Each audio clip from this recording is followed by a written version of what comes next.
Hello and welcome to my channel space with आकाश।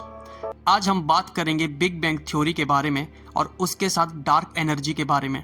तो चलो 14 अरब साल पीछे चलते हैं। आज से लगभग 14 अरब साल पहले यह संपूर्ण ब्रह्मांड एक परमाणु में सिमटा हुआ था। फिर पता नहीं क्या होता है कि इस परमाणु में एक प्रचंड विस्फोट होता है। इस महाविस्फोट के मात्र 1.34 सेकंड में ही यह ब्रह्मांड हमारी सोच से ज्यादा फैल चुका था। बिग बैंग के 1.40 सेकंड के बाद ही प्रोटॉन और न्यूट्रॉन बनने लगे थे। ब्रह्मांड में हाइड्रोजन और नाइट्रोजन बनना प्रारंभ हो गए थे। 1.43 सेकंड के बाद समय और अंतरिक्ष की वर्तमान मान्यताएं अस्तित्व में आ गई थी। बिग बैंग के ठीक 1 सेकंड के बाद ब्रह्मांड का तापमान 5.5 अरब डिग्री सेल्सियस तक पहुंच गया था।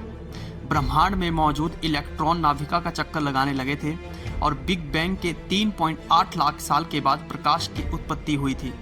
बिग बैंग विस्फोट के 2.5 करोड़ सालों बाद पहला सितारा ब्रह्मांड में चमका था। वह पहला सितारा UDFJ 39546284 नामक गैलेक्सी में मौजूद है। इस गैलेक्सी की खोज हबल दूरबीन ने की थी और इसके हजारों सालों के बाद धीरे धीरे गैलेक्सीज, सितारे और ग्रहों का निर्माण होने लगा था।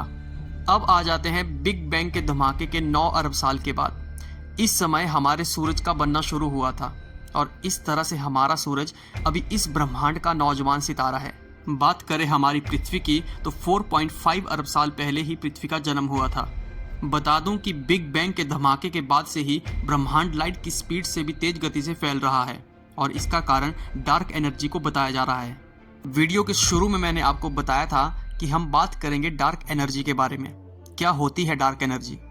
मैं आपको बता दूं कि अंतरिक्ष का 95% हिस्सा डार्क मैटर यानी डार्क एनर्जी से मिलकर बना है। बाकी का 5% हिस्सा भौतिक पदार्थों से। इनमें ग्रह, नक्षत्र, तारे वे सभी आते हैं।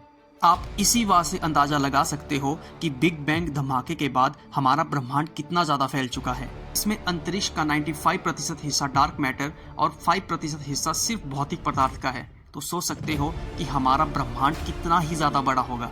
वैज्ञानिक मानते हैं कि डार्क मैटर और डार्क एनर्जी वह कड़ी है जिसमें पूरे ब्रह्मांड को सही ढंग से बांध कर रखा हुआ है।